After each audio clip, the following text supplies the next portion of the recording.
ANC will hold its 5-day National General Council from Monday, that's tomorrow, at the Birchwood Hotel and Conference Centre in Ekurhuleni. NGCs are held midway between party national conferences and are convened to discuss and debate strategic, organisational and political issues facing the movement, such as the ANC's electoral decline ahead of the 2026 local government elections. One of the main purposes of the NGC is policy formulation for the next conference to be held in 2027. The council is not an elective conference, but is seen as the main starting point for any kind of lobbying within the party.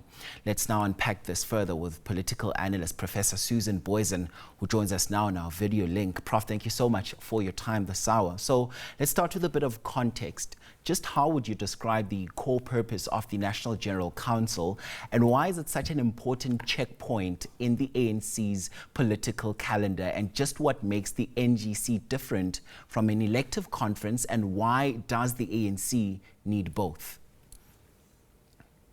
Indeed. Well, it's an established practice by now for the ANC midterm to have, between the elective conferences, to have this National General Council. It is projected and used as a type of quality check and problem detection mechanism in preparation for the big conferences. It's often seen as a type of traffic control system. Which are the policies, which of these approaches need to be corrected, amended? And that's where the discussion documents, and we've seen the 72-page discussion document for the current National General Council, that has been formulated. A lot of work has probably gone into that. And we see in that document, in that set of documents really, so many indications that the ANC is acutely aware of the problems it faces, both as organisation, as tripartite alliance partner, as party preparing for next elections, and as predominant party still in government. So many other problems of current governance and policy making, policy implementation are recognised in the documents. We see an acute understanding of the nature of the documents, and yet it strikes me that there is a paucity of solutions. There, for example, are many statements that a plan is needed, a strategy is needed, attention needs to be focused on, but the content is still missing. And that is where this current NGC will have its work really cut out for it. Hopefully the members and the delegates from the provinces and ANC structures would be able to come up with imaginative, definitive new content, both in terms of national and provincial and local governance, where there are lots of problems, and organizationally. We see a lot of attention is focused on survival of the ANC as the predominant hegemonic party in society. And there are many issues that obviously pertain to that. And Prof, quite notable there in your response, you used words such as, problem detection, words such as correction as well, which leads me straight to my next question as to what extent has the ANC actually implemented the resolutions from its last conference, and just what indicators will the NGC use to judge whether progress has been made, both within the organisation and government? Yes, indeed. But problem detection is a big matter, and really is addressed throughout the document. But yes, the specific solutions are few and far between, and there's a huge level of recognition that so much depends at this stage for the ANC in finding these solutions and in ensuring that leadership, there is an opportunity on the program for a review of leadership as well. And strong point is made in the documents and the preceding debates to the National General Council meeting that more and better leaders need to be found. and we still do not see those coming to the surface. So the debates at the NGC are hopefully, given that the ANC remains the predominant party up to this point in South Africa, they hopefully will be able to come with new, imaginative solutions.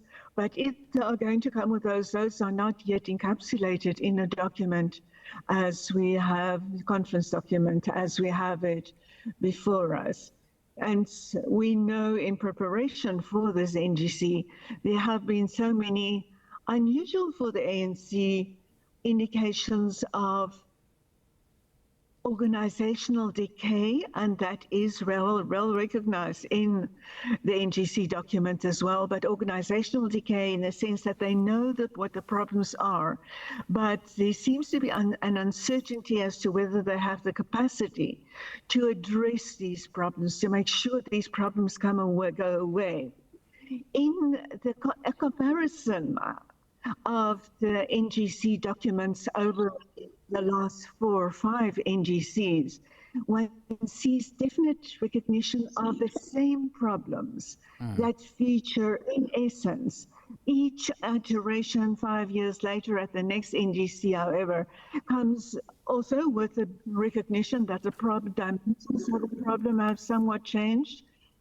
And yes, the problems have been getting worse and worse for the ANC. And to answer directly to your question, we have not seen the evidence in practice organizationally for the ANC or in the ANC in government, where it is in government and not, for example, nowadays in coalition government, but we have not seen the evidence that the problem have been addressed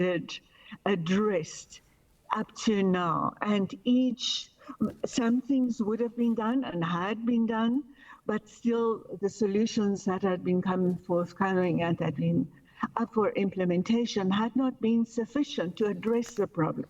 And that is the big dilemma of the ANC at this stage, to get the solutions that are to scale and that can actually definitively turn the organization and the organization in governance around. And, as we look at this 4-day gathering and its influence on party direction, even though it is not an elective gathering, right? How much does it shape the political mood ahead of the next national conference, say, for instance? And should we expect some sort of subtle shifts in alliances or leadership positioning to emerge from this NGC? NGC meetings historically for the ANC have been very good indications as to what will be forthcoming in that body. We can think in 2005, the rise of Jacob Zuma in power and how the NGC in 2005 really rebelled against how big his moves against Jacob Zuma on the grounds of corruption and accumulating evidence of corruption. But subsequently, we have seen meek and mild forms of potential leadership coming to the fore. There was a little lobbying for Kgalema Motlanthe at one stage to step in. That had not been forthcoming. Jacob Zuma was affirmed again at a later NGC as the leader that was going to stay in power despite growing mobilization against him. So even if not an elective conference, we have seen at each and every over the years that there are indications as to the forthcoming leadership. If there are going to be indications in a current ANC of forthcoming leadership, we really have not seen that clearly at this stage. We've seen a few contenders, but also with a preliminary ban on preemptive early lobbying for positions, that given that ban, nothing much has come to the fore, although in the past that has not really been a serious restraining factor. So it is an organization at this stage that is crying out for evidence of definitive, inspirational, motivated leadership, a leader that can really step in and help the ANC with solutions out of its current predicaments. We do not see that forthcoming yet. So even if it's not an elective conference, it would have been welcome, given that the ANC remains a major political party in South Africa, to show where possible new leadership could be taking the organization. Yeah, and Prof, earlier you also mentioned that within the party itself, the problems are getting worse and we're seeing the gaps getting wider as well. Clearly, some tough talk around fine-tuning policy as well as getting the ANC's house in order, if you may. Yes, there is so much talk about fine-tuning or refining or renewing, adjusting policies, getting a better understanding of the problems and what is required. But importantly, we do not see it on the table or on the pages of the discussion documents yet. So it really comes across as if at this stage there is a mismatch between the scale of the problems that the ANC and South Africa are experiencing and the solutions that are being offered. So, and these are big gaps that need to be filled. And we know organizationally the ANC is not very strong at this stage. I'm thinking of several of the provincial executive committees that were expanded and strengthened, some structures rushing to get in last minute their conferences done in preparation for the NGC. And these are all indications that the ANC organization is struggling and that it is perhaps not in a position at this very late stage to push through to ensure that the necessary leadership for a massive task that should be done, that leadership is rising to the occasion. And Prof, I want us to also hone in on its impact on governance. Much is said about policy implementation, especially when we have bodies that are convened to look at policy. I'm sure certain policies will be revisited or refined, as we just had heard now in our conversation at this NGC. Just how does the NGC itself influence government policy, considering the ANC leads policy direction for its deployees? Fascinating aspect of the deliberations and the conference documents, in the sense that all political parties have to act, project themselves as parties that are in the running for power, in the running to stay in power. And yet we know we are in the era of coalition South Africa. And there is little recognition in the current NGC documentation that it is a party that has to negotiate a coalition period, a period in which there is a need for compromises.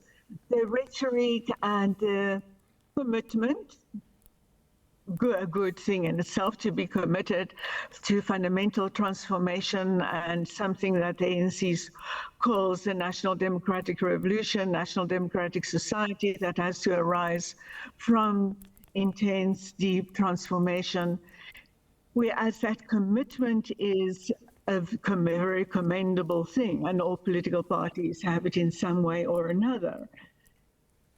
There is a need to give better and stronger recognition for the demands of the day, and the demands of the day are to project yourself as party in contexts where outright majorities for a single political party, including the ANC, probably not forthcoming. And we see the ANC at this stage, very importantly, still straddling this big duality between being in coalition government. There are a few references to that, very fleetingly, but in coalition with liberal or neoliberal forces, also reads in essence, DA, and then on the other hand, the ANC really aspiring to resuscitate its more radical associations in the tripartite alliance with the SACP, COSATU without saying, but the SACP also features very strongly as and alliance partners. So the ANC really at the stage hopes to continue this duality in its own existence in government and governance, where it has to implement those policies with more conservative or liberal forces, and then in its own mind, in its own projection, in coalition with the South African Communist Party or other societal forces that demand more radical change. And this kind of reality is really not well addressed at all in the current documentation preparation for the NGC. And much conversations, Prof, on how this must just move beyond the level of it just being rhetoric, just some sort of process that must be done and over and dusted. Most say that it's time to also now somewhat strengthen the ANC's commitment to its core values. Are we likely to see this? If past experiences and the histories of other national general councils are anything to go by, it does not necessarily mean that much. And because the rhetoric, the commitment, the statements of what needs to be done, what type of transformation is essential, what deepened problems need to be addressed, that has been so routine at each and every, not just NGC, but also at ANC policy conferences. Those conferences that are held 6 months before the elective conference, and then come the elective conference reiterated and formalized, adopted there. So we have not had a scarcity in policy documents, in policy statements, in commitments to getting the policy in place, in commitments to getting action effected on all crucial societal problems. We have seen that in each and every NGC, and yet it has always been that threshold not crossed, getting it really implemented. Granted, much change, much transformation has happened in society, and in these documents, the ANC is very astute in pointing to many of those and pointing how public narratives are really focusing on the failures. But in reality, the situation is that even if solutions have been appropriate in principle and in policy, the implementation and the extent of implementation, the mobilization of resources and political will by leadership to get those, in essence, favorable, constructive policies implemented to really change society, to really address problems of inequality and poverty and unemployment in South Africa. When it came to getting them affected to scale of the problem, there have always been serious shortcomings and not yet indications that the current set of outputs are going to make much more of a difference. And much has been said as well about the internal discipline measures within the ANC itself. Are we likely to see something come out of this NGC, Prof, particularly when we look at, the membership systems and managing those, as well as the overall organizational renewal that everybody's been talking about? Yeah, there have been decades by now, about 2 decades. And actually it started at the NGC in the Eastern Cape in 2000, where there have been talks about comrades, members in joining the ANC in order to advance socioeconomically in terms of business and their own personal business and financial interests. So there have really been decades of talk about addressing the problem of discipline and integrity and anti-corruption in the ANC. And each time around, we have seen a lot of debate and a few small refinements, sometimes serious refinements, but we see up to this date that talk and those deliberations, even if sincerely intended, have not made so much of a difference. And we live in an era now where there's a deluge of information evidence around us that anti-corruption action in the ANC has not been effective, has not helped the organization turn itself around. And so it's not surprising that at this stage, this 2025 NGC, much of the talk is going to be, and the documents indicate that, about the survival of the ANC and survival of the ANC as a strong, predominant party in society, even if no longer an outright majority party. And so there is, between the lines, there is a huge amount of recognition that this ANC is in serious crisis, that its membership figures, we have not seen that addressed specifically, but we know that from debate, there are differences in how to project it in terms of what is a member in good standing and what are those membership numbers of members, persons who had actually in the past been recognized as fully fledged paid up members. We see from recently released membership figures that the ANC is now drawing a distinction between the two, between paid up and members in good standing. And the one is, the good standing seems to be much higher than the other. And so there's a question of how membership figures can be manipulated and projected in order to create a stronger impression of a stronger party out there. But internally, the ANC has not been able to address the issue of integrity, anti-corruption, and definitive action against corrupt members, because through that we get the impression that if there is definitive action, there's really going to be so much alienation of existing dubious members that the ANC come election time may not be able to muster, even if it's previous relatively weak to very weak performances. Right, Prof, I must thank you so much for your time and insights right here on the program. That's political analyst Professor Susan Booysen, and she's giving us her insights ahead of the ANC NGC starting tomorrow.